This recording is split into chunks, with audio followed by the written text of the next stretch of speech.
दोस्तों नमस्कार। दोस्तों आप कितने सालों से पंजाब के चुनाव देख रहे हैं? असेंबली, म्यूनसिपैलिटी, पंचायत समिति या फिर ज़िला परिषद हो, ऐसे इतने इलेक्शन।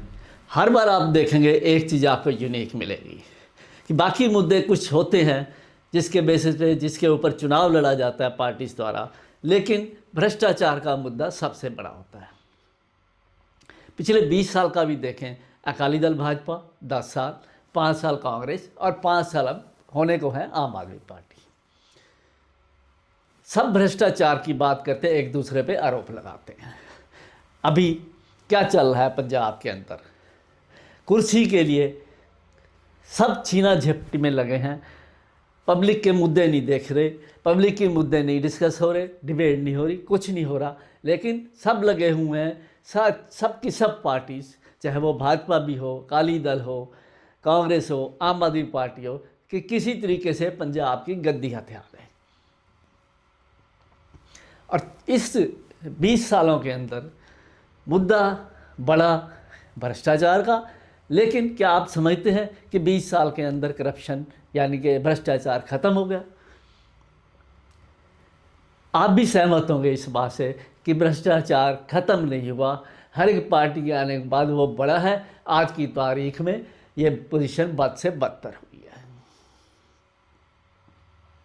क्या पंजाब के सामने और मुद्दे नहीं हैं? अभी भी इलेक्शन लड़ा गया पंजाब में समिति और परिषद का। क्या सिर्फ यही मुद्दे रह गए, या गाली गलौज, या फिर ये सब कुछ?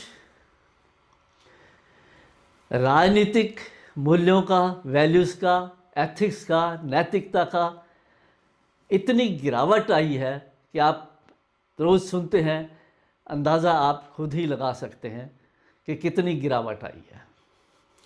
आपको किस्सा याद दिला दे, राजपुरा की चर्चा थोड़ी बाद में करेंगे। कैप्टन अमरिंदर सिंह कांग्रेस के तरफ से चीफ मिनिस्टर पंजाब के अंदर, उधर प्रेम कुमार धूमल भाजपा के हिमाचल के अंदर चीफ मिनिस्टर। हिमाचल के चीफ मिनिस्टर प्रेम धूमल मानहानि का केस लगाते हैं, क्रिमिनल केस, कैप्टन अमरिंदर के सिंह के ऊपर कि करैक्टर असैसिनेशन किया गया है उनका। 10 साल यह मुकदमा चलता है। अंत में 10 साल बाद कैप्टन अमरिंदर सिंह, जैसे कि हमें बताया गया, यानी कि माफ़ी मांगते हैं और फिर दोनों का मिलन हो जाता है। बतौर चीफ मिनिस्टर अगर ये वकीलों के खर्चे, हमें कन्फर्म नहीं है इस बात का, पब्लिक की उससे गए हैं, टैक्सेस से गए हैं, खजाने से गए हैं सरकारी, तो 10 साल बाद ये आपस में मिल गए, सॉरी कह दिया। ये पब्लिक के पैसे की लूट नहीं तो और क्या है? लेकिन मुद्दा करैक्टर असैसिनेशन की बात कहने का है कि कैसे वैल्यूज़ में, पॉलिटिकल वैल्यूज़, एथिक्स, नैतिकता, जिसमें जो भी है उसमें कितनी गिरावट आई है। अब चर्चा करें राजपुरा की। विधायिका आम आदमी पार्टी की, उन्होंने एक दिन कहा कि पॉलिटिशियंस के बारे में, जो लोकल किसी मुद्दे को लेके, कि कुत्ते तो भौंकते रहते हैं, हाथी अपनी शान से चलता है। उसके बाद बीते दिनों हल्का इंचार्ज भाजपा ने जो ब्लॉक समिति और जिला परिषद के उनके कैंडिडेट खड़े थे, उनको सम्मानित करना था। तो अपने भाषण में क्या बोला उन्होंने? सरदार हरदयाल सिंह कंबोज के बारे में गाली तक देने को आ गए, बहन की। लेकिन बोलते बोलते रुक गए। अभी आप वीडियो में सुनेंगे। सारे राजपुर ਨੂੰ पता है तू भी गुंडा, तेरा मुंडा भी गुंडा। किस ਇਹਦੇ ਖਿਲਾਫ ਬੋਲੇ, ਜਦੋਂ ਇਹਦੇ ਨਾਲ ਬੰਦਾ ਆਉਂਦਾ ਫਿਰ ਤਾਂ ਕਹਿੰਦਾ ਜੀ ਬੰਦਾ ਤਾਂ ਬਹੁਤ ਵਧੀਆ, ਬੰਦਾ ਦਾ ਸਭ ਕੁਝ ਹੈ, ਤੂੰ ਪੈ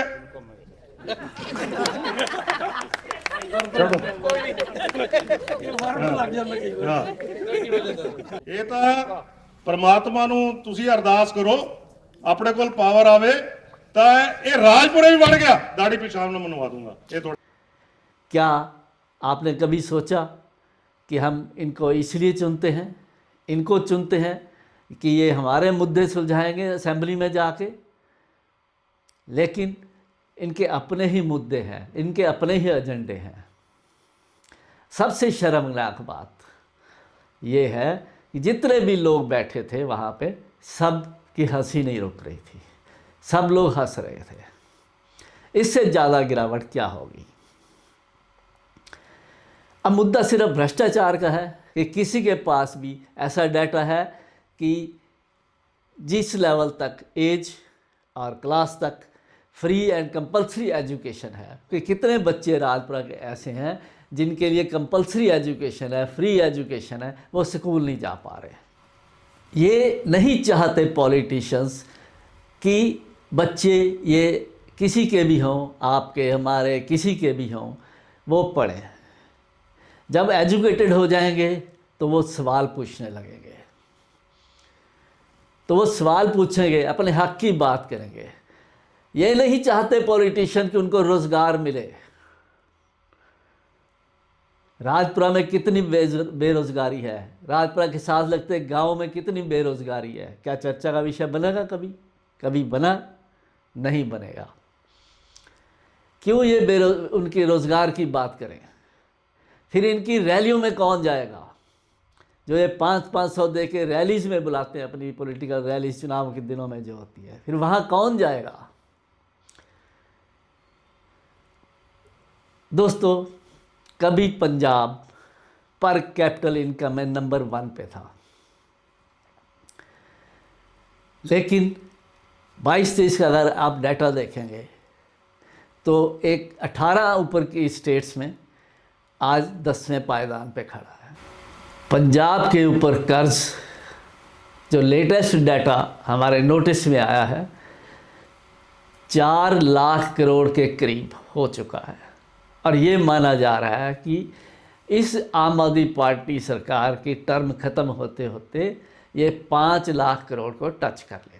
ऐसे ही स्टेट पंजाब ग्रोथ रेट में अग्रणी था, लेकिन 92 के बाद लगातार गिरावट आई है। 1970-71 में जब एग्रीकल्चर का शेयर तकरीबन 57% था, तो आज ये मात्र, अगर 22-23 का डाटा देखेंगे, 23% रह गया। फिस्कल हेल्थ के अंदर पंजाब आज पूरे भारत की सभी स्टेट्स में से सबसे निचले पायदान पे है। जो 4 लाख करोड़ से ऊपर का कर्ज है, उसकी त्रासदी ये है दोस्तों कि 41% हमारा टोटल इनकम लगा लीजिए, जो भी स्टेट को एनुअल होती है, उस कर्ज को इंटरेस्ट और इंस्टॉलमेंट चुकाने में चला जाता है। ये कहा जाता है कि साथ ही कि 58% जो इनकम का है वो सैलरीज, पेंशन, सब्सिडीज़ उनमें चला जाता है। तो आप अब थोड़ा अर्थमेटिक सोचिए, 58%, 41% ये चला गया, तो अब डेवलपमेंट के लिए क्या बचा? तो सोच लो इस हिसाब से कि पिछले 4 सालों में डेवलपमेंट में क्या खर्च हुआ होगा। ये जो चीज़ें हमने आपसे शेयर की हैं, ये इतनी सीरियस नेचर की हैं कि जो ये नेता हैं, इन पे चर्चा क्यों नहीं करते?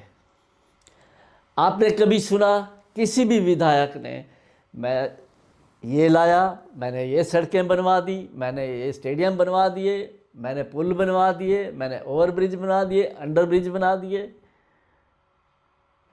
लेकिन ये जो मुद्दे हैं, एजुकेशन का सबसे इम्पोर्टेंट मुद्दा है, जॉब का, एम्प्लॉयमेंट का सबसे बड़ा मुद्दा है, और जो स्टेट आज पीछे रह गया इतनी हर एक पैरामीटर्स में, वो कैसे ठीक हो सकता है? यहाँ छोटे छोटे मुद्दे उठाए जाते हैं कि पटेल कॉलेज में परिवारवाद है, परिवारवाद तो आज भी कायम है। और ये जो नेता जिनको आप चुन के भेजते हो, किस लिए चुनते हो आप इनको? इसलिए चुनते हो कि आपकी कॉन्स्टिट्यूंसी की बेहतरी के लिए काम करेंगे। ये शेखियाँ क्यों बघारते हैं? तो दोस्तों, आपका चुप रहना सबसे बड़ा एक गुनाह है इस समय। जहाँ ज़रूरी है सवाल पूछिए, जहाँ अच्छा काम किया है तारीफ़ कीजिए, लेकिन जहाँ नहीं हुआ वहाँ सवाल ज़रूर पूछिए।